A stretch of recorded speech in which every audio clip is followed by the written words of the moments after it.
파리 생제르맹이 바르셀로나의 덴벨레를 영입하는데 점점 더 가까워지고 있습니다. 파리 생제르맹의 소식에 공신력이 높은 파브리스 호킨스 기자에 따르면 덴벨레가 파리에 점점 더 가까워지고 있다라는 기사를 올렸고요. 특히나 덴벨레의 바이아웃이 5천만 유로인데 이 바이아웃 조항은 7월 31일 월요일 저녁에 만료가 되는 조항이다. 그리고 8월 1일이 되는 순간 바이아웃 조항이 2배가량 오를 예정입니다. 그렇기 때문에 파리 생제르맹이 덴벨레를 영입하고 싶다면 오늘 빠르게 진행되어야 한다 라고 이야기를 했고요. 차비 감독도 덴벨레에 대한 인터뷰에서 어떤 이야기를 했냐면 덴벨레의 바이아웃 조항이 있기 때문에 우리는 덴벨레의 이적을 통제할 수 있는 권리가 없습니다. 만약에 바이아웃 조항을 파리 생제르맹이 지불한다면 덴벨레의 결정에 따라야 합니다 라는 인터뷰를 했고요. 로마노 기자는 덴벨레가 파리 생제르맹 행에 오케이를 했다 라는 이야기까지 했습니다. 그리고 덴벨레가 바르셀로나에서 파리 생제르맹으로 가려고 하는 결정적인 이유는 바르셀로나가 덴벨레를 7월 31일까지 5천만 유로의 바이아웃 조항을 받고 판매를 한다면 덴벨레에게 이적료의 절반 금액인 2,500만 유로의 금액을 주는 조항이 포함되어 있다 라는 이야기가 나오고 있거든요. 그렇다면 덴벨레 입장에서는 7월 31일 이전에 이적을 하게 되면 바이아웃의 절반, 하나로 따지면 350억 정도의 금액이거든요. 350억을 받을 수 있는 기회이기 때문에 덴벨레 또한 파리 생제르맹 행에 긍정적이다 라는 이야기를 하고 있고요. 왜 이렇게 바르셀로나가 덴벨레와 좋지 않은 계약을 했냐면 지난 시즌에 덴벨레가 자유계약 상태였어요. 그런데 덴벨레가 워낙에 부상이 많다 보니까 덴벨레를 높은 연봉을 주고 데려가려는 팀이 없었습니다. 그래서 바르셀로나가 덴벨레의 연봉을 깎는 대신 만약에 너가 이번 시즌에 잘하면 너의 몸값을 높여서 나가라 라는 뜻으로 연봉을 줄이는 대신 바이아웃 조항도 덴벨레의 실력에 비해서는 약간 낮게 책정을 하고, 그리고 여기에 더해서 바이아웃을 주고 사가는 팀이 있다면 너에게 바이아웃의 절반 금액을 주겠다, 이러한 약속을 한 거거든요. 그런데 지난 시즌에 덴벨레가 꽤나 괜찮은 활약을 보여줬어요. 이제 그러다 보니까 파리 생제르맹이 덴벨레를 노리고 있다 라고 볼 수가 있겠고, 그런데 덴벨레가 온다면 이강인 선수와 정확하게 겹치는 오른쪽 측면 공격수입니다. 덴벨레가 양발을 쓰기도 하고 왼쪽 오른쪽 다 뛸 수가 있지만 기본적으로 이 선수는 왼쪽보다 오른쪽을 더 선호하고요. 오른쪽에서의 퍼포먼스가 왼쪽보다 훨씬 더 좋은 선수예요. 그래서 이번 프리시즌에 이강인 선수가 뛰고 있는 오른쪽 측면 공격수 자리에 덴벨레가 추가될 가능성이 매우 높고요. 그리고 당연히 덴벨레가 이강인 선수의 강력한 경쟁자라고 볼 수가 있는 점이, 지난 시즌에 이강인 선수도 라리가에서 너무 잘했지만 덴벨레 또한 90분당 기록을 보면요, 바르셀로나에서 가장 많은 드리블 성공 횟수를 기록한 선수고 가장 많은 키패스를 90분당 기록한 선수였어요.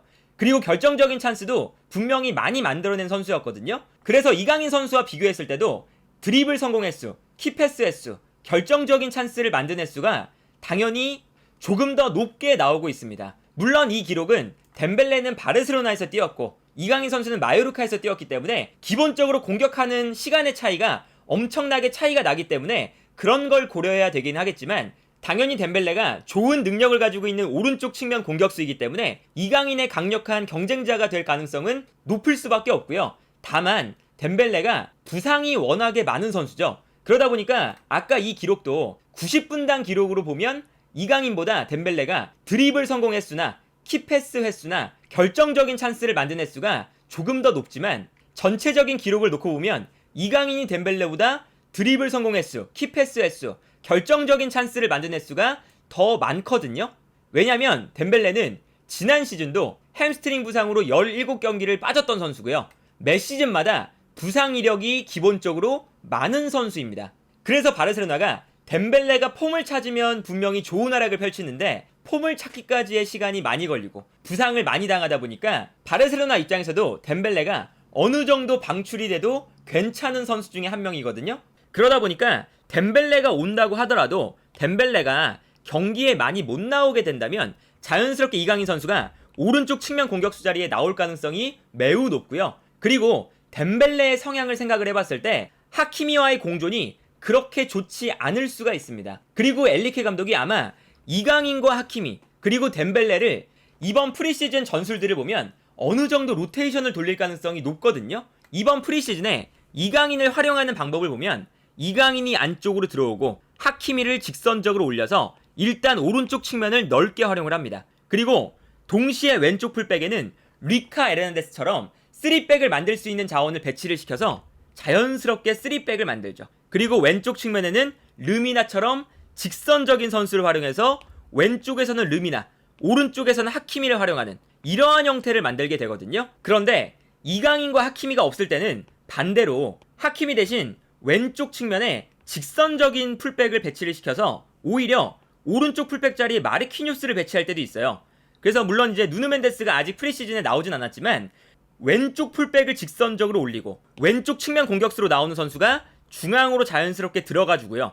이때 이강인 선수의 자리에는 조금 더 직선적인 선수를 배치해서 아까와 정반대로 오른쪽 측면에선 직선적인 선수, 왼쪽 측면에서는 직선적으로 올라오는 풀백을 활용하게 되는 거죠. 그리고 자연스럽게 후방에서는 이번엔 오른쪽 풀백이 중앙으로 들어오면서 3백을 만드는 전형을 가져가게 됩니다. 그러다 보니까 만약에 덴벨레가 영입된다면 왼쪽에 네이마르, 오른쪽에 덴벨레 이렇게 좌우 측면 공격수가 배치가 되면서 네이마르가 중앙으로 들어올 때 멘데스가 올라오고 자연스럽게 3백이 만들어지는 전형을 생각을 해볼 수가 있고요.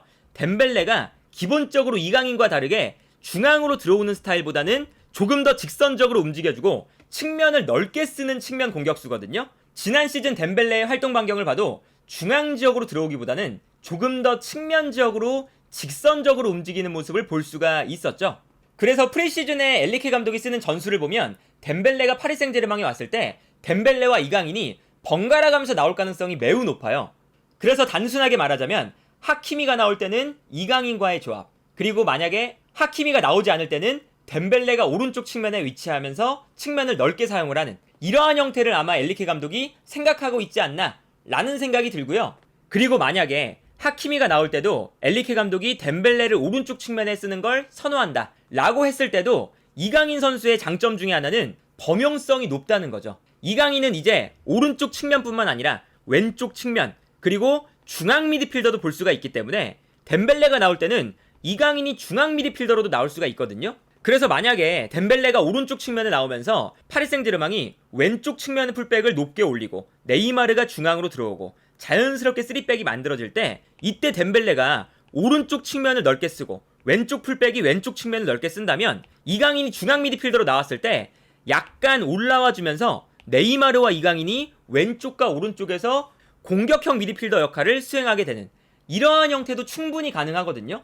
그래서 이강인 선수 같은 경우에는 덴벨레가 오른쪽에 나올 때 중앙과 공격형 미드필더 자리를 계속해서 왔다 갔다 열심히 움직이는 이러한 형태의 동선을 가져갈 가능성도 충분히 높습니다.